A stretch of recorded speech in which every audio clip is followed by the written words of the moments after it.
So, hey everyone, I'm Ryan, and today I'll be presenting on a recent topic that we have been exploring, which is about flexible continuous aperture arrays. So, let me just take a moment to thank our colleagues from Shaolin and Emil from the University of Hong Kong and KTH in Sweden, respectively. So let's jump right into it. So we'll go through a short introduction, some motivation, so to say, and then I'll describe the system and signal models, the optimization method, and then some results, as usual. So what's our motivation? So when we talk about wireless antennas, there's been a lot of demand for MIMO lately, and of course 5G already has MIMO capabilities, and the industry is moving towards ever increasing number of antennas, also moving from these conventional sector antennas to massive MIMO. So these trends also point towards exploiting a larger number of antenna arrays with Excel MIMO, gigantic MIMO, and so on, so that we can unlock all the degrees of freedom in the spatial domain. And some ways to realize this is through holographic arrays, for example, which is termed holographic MIMO, for example. And there's also these new technologies with ultra large XL arrays and so on.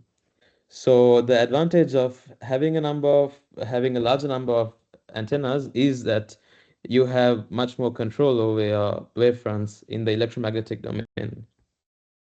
So we have in this evolution we have two lines of research. One of them is kappa. So this is how we want to realize an infinite number of antenna elements. So this is the limit when your number of antennas goes to infinity. And you do this by modeling your antennas as a current sheet, and you derive fundamentally electromagnetic input-output relationships using functions such as the Green's function and so on in the electromagnetic domain. So this is kind of how you would try to shape the spatial electromagnetic field over a continuous aperture or continuous surface. So this is one line. And then the other is to exploit the geometry of antenna elements. So for example, if you have a rigid planar structure, there is a new concept called the flexible intelligent metasurface, which takes advantage of the morphability of the surfaces. So for example, you would have a array, and that array would have some deformation capabilities. And this deformation can be programmed to achieve like a better rate, for example, or channel capacity, so on and so forth. So what we are trying to do here is to unify these two ideas such that we unify the physical geometry and also the continuous realizability of these arrays. So the flexible kappa is a surface that can shape what the surface radiates, but also shape the surface itself. So we have two types of degrees of freedom, right? So that you have the most we try to like maximize the number of degrees of freedom of the surface.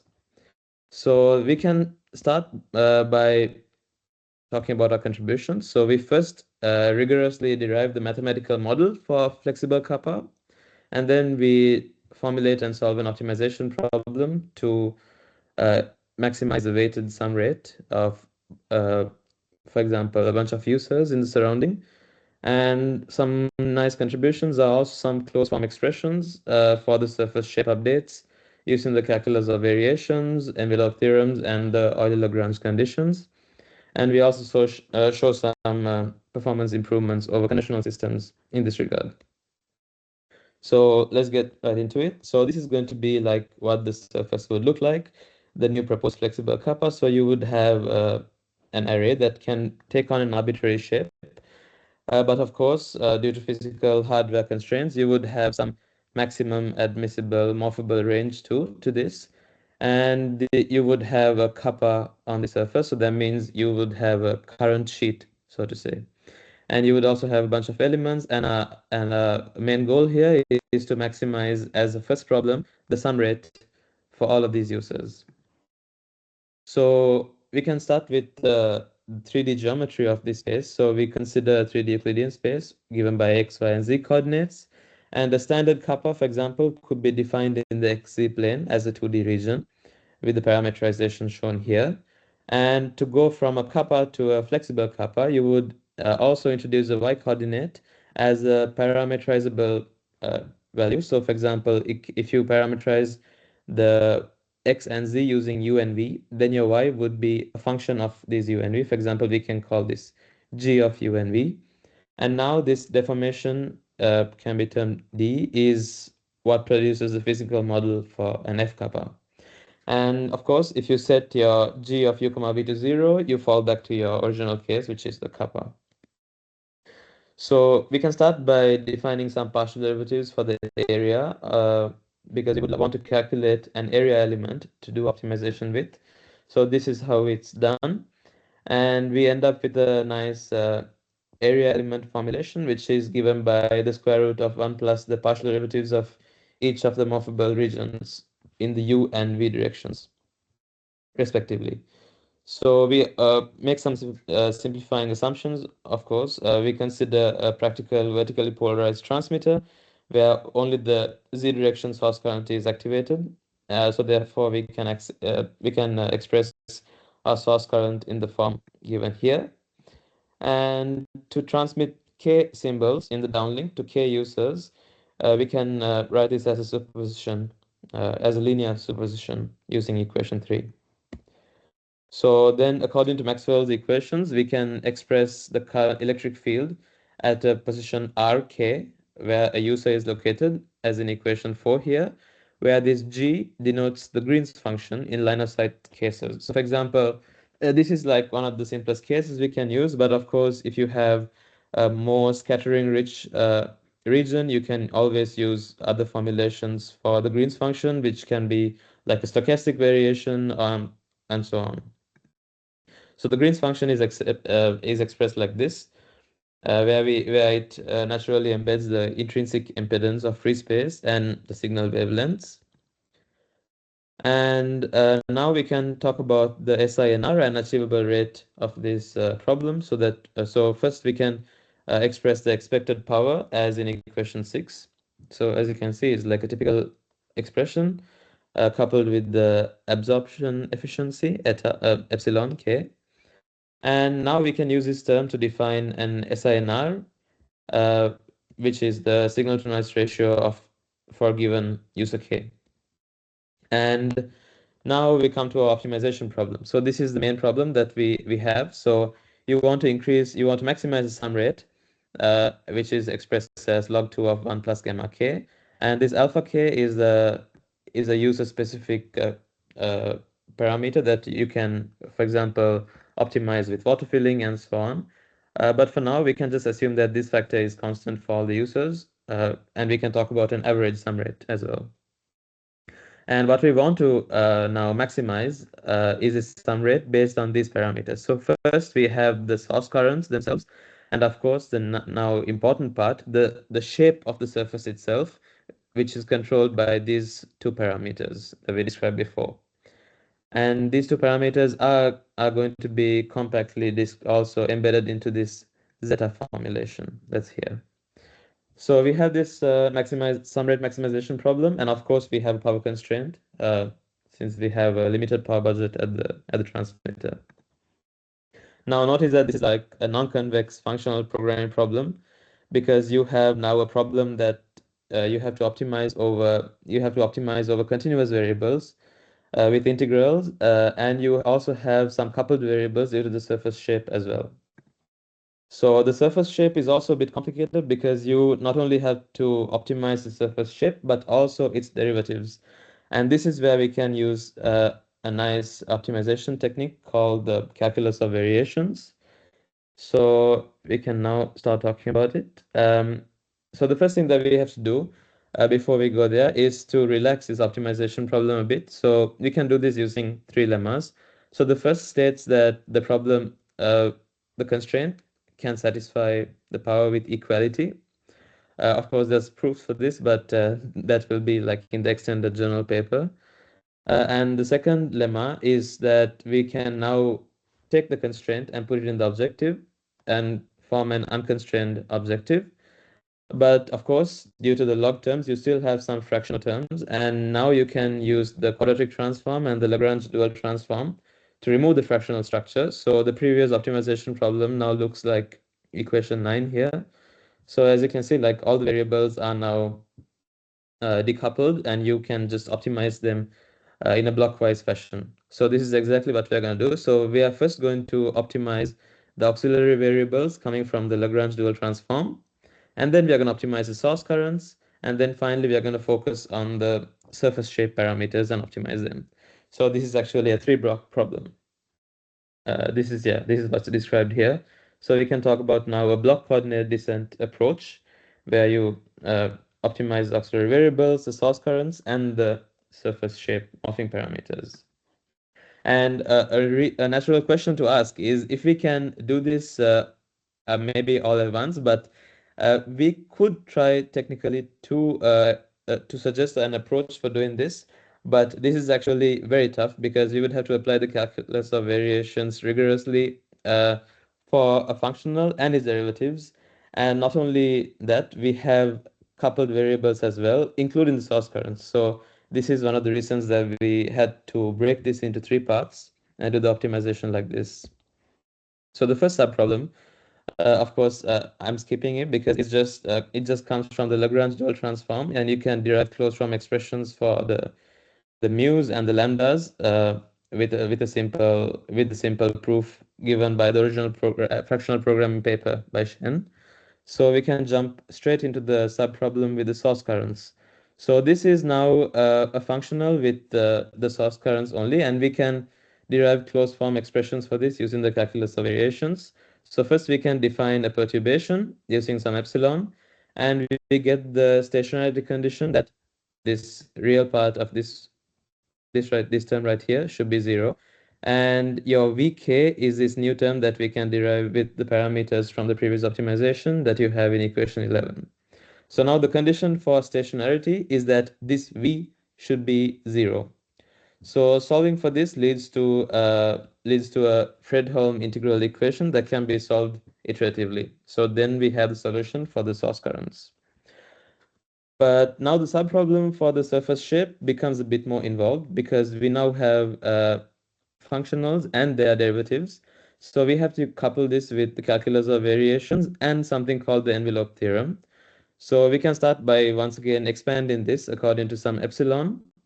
And when we expand this out, we see that there's two terms, a term with an explicit dependence with respect to the surface shape and an implicit dependence with respect to the surface shape, but via the source currents that we solved for before.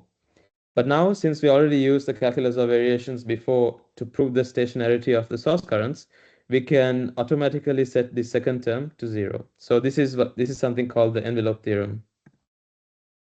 And now, once we have the condition, we can apply the Euler-Lagrange condition to derive the closed form gradients. And once we have the gradients, we can formulate a projected gradient descent formulation, and we can update our surface shape accordingly.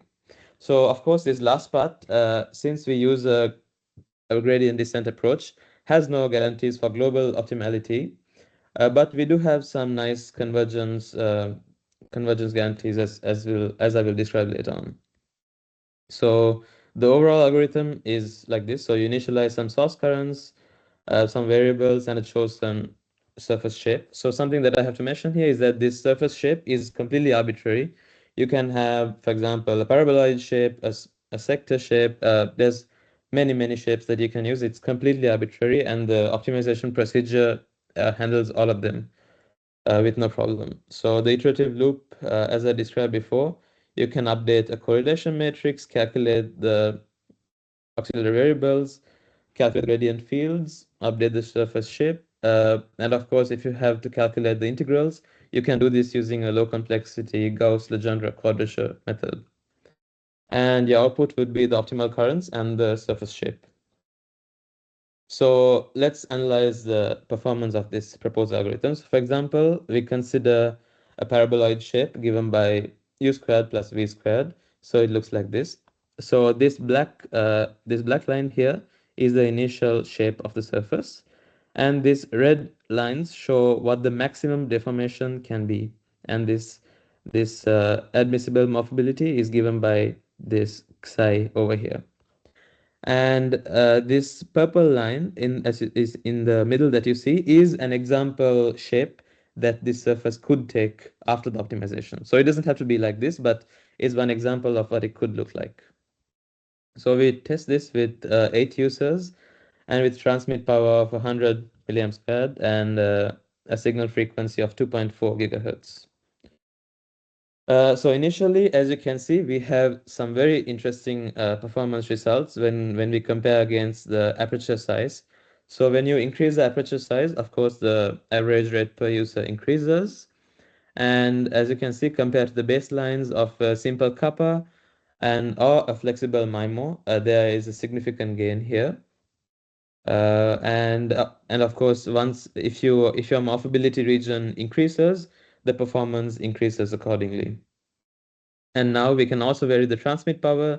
It's the same trend as before. You have a significant improvement in the rate, in the average rate, and of course it also beats the baselines that we described before.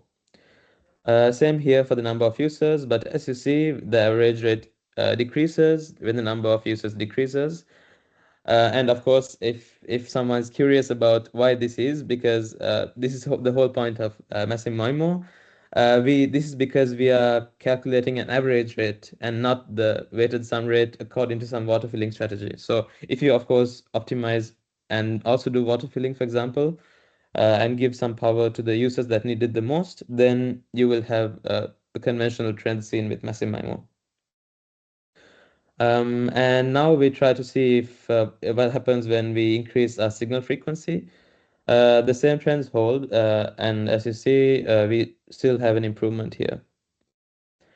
Finally, when we compare to a baseline kappa, so that means a rigid kappa with no morphability, you see how the average rate increases according to how much morphability we allow for the flexible kappa.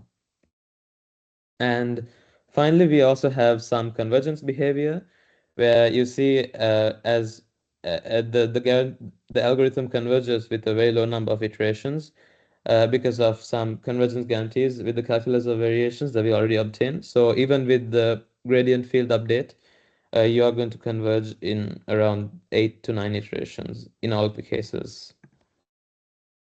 So this is it. Do you have any questions? Thank you, Ryan. I have a quick question, and then I will ask the guys to also make some questions if they have. So I think it was around equation 46. So I was actually looking at the paper. I don't know if you had that equation in the slides or not. Okay. But when I looked at the paper, there is the solution of the integral is a Fredholm integral, right? So you have Yes.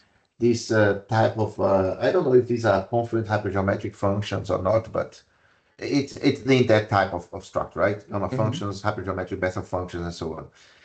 And these functions, they are known to be very complicated to write, even to write down, but often they are very simple to approximate within ranges of interest. So my Mm-hmm. question is if you looked into that at all, because this might accelerate the way you're actually computing those integrals. Or do you get my question? Okay, I get your question. So what you're Yeah. asking is if there's actually any simpler bounds for these types of Fredholm integral equations. All Very interesting. approximations. Yeah. Or Yeah. Mhm. approximations. Yes, I think there might be, but this is actually something that we have to look into. And no, I have not looked into this before. Okay. Right. Yeah, but a very good idea. Thank you. So, guys, Ketuar, Samip, Shrisal, any questions? Don't be shy, boys. Yeah, I have a couple of questions. Yeah, thanks, Ryan, for Go ahead. the very interesting stuff that you're doing. Uh, I mean, just looking at the system model, right?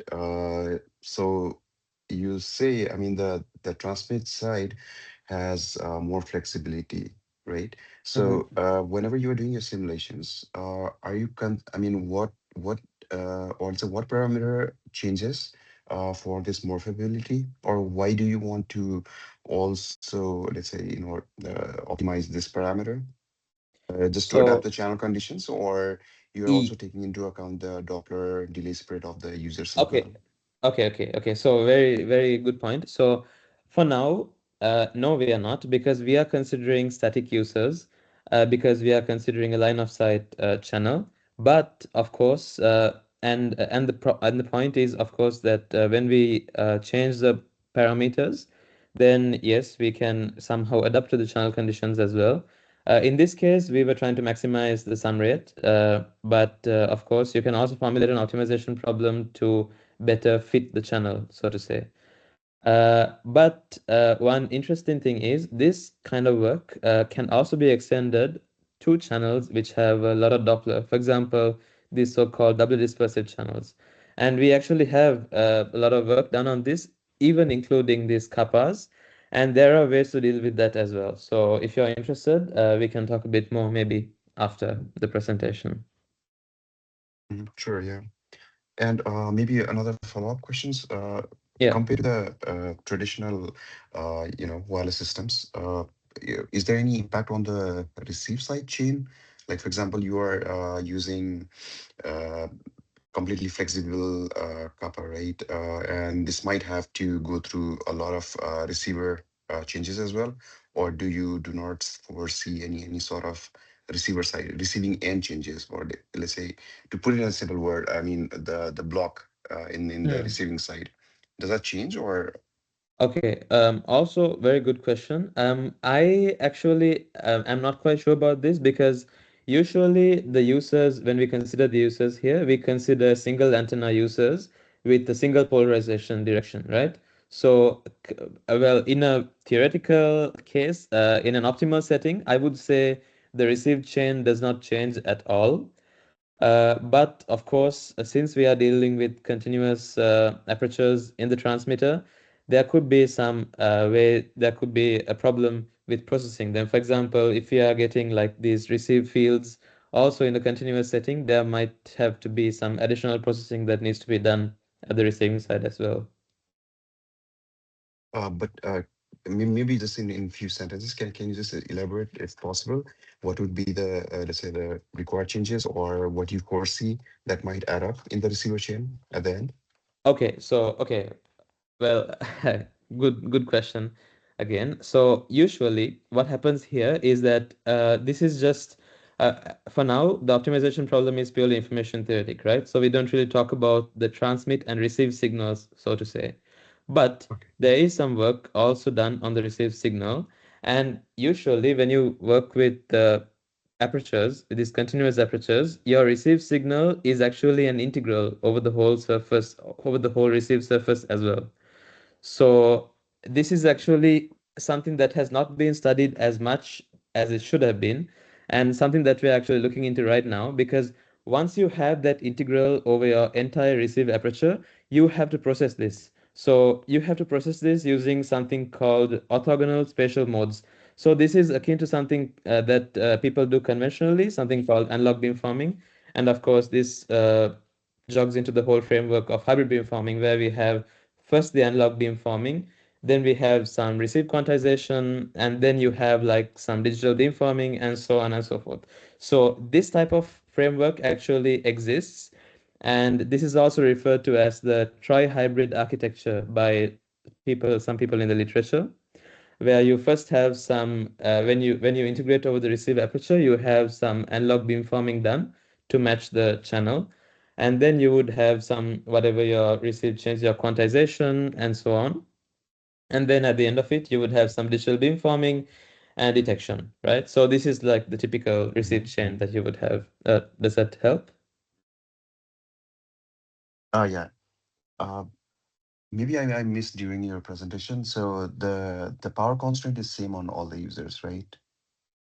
I mean, Yes. all your performance simulations have this power constant across all the users, same, right? Yes, so the power constraint actually doesn't depend on the users at all. it's a transmit power constraint. So it's just how much transmit power that you have. Okay, you're Uh, maximizing over the rate. yes, exactly. Okay, yeah. Okay. And if you're talking about Constant this to the alpha total. here, yeah, this is the same for all the users.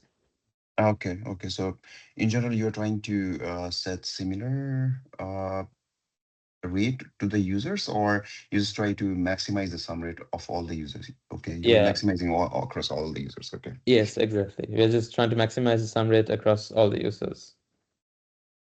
Yeah, I think more interesting parameters or would still be like if you start to put more constraints on the each user power, each user Hmm. rates. I think the Hmm. problem starts to become more interesting.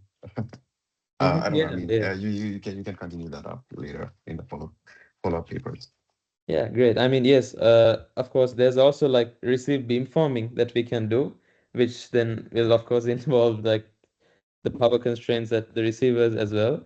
But it's also a bit like of a challenge, right? Because the moment you start talking about power constraints at the receiver, you start also amplifying noise. So you need to be careful there when you try to like constrain the power at the receiver.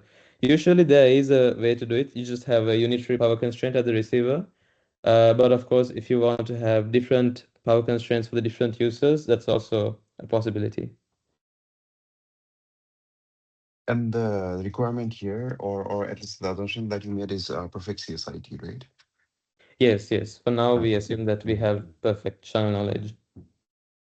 Yeah, I was just thinking. I mean, if you do not assume, let's say, perfect channel condition, and UE needs to report to the transmit side regarding the channel condition, and if it's changing morphologically, not. I mean, I don't know. I mean, how that kind of works because you're kind of changing the whole surface, right? So Mm. the time you send something and the user receives something and Ah, feedbacks it to the transmit, the channel has changed already. So yeah, I mean, yeah, just curious. yeah. I mean, how That that is works, a that is a like very good in point. close feedback scenarios. Yeah, that is a very good point. I mean, I actually have not thought about that before. But yes, you are right that if we do have a dynamically changing surface and the channel conditions also change, that would be actually very tough to deal with.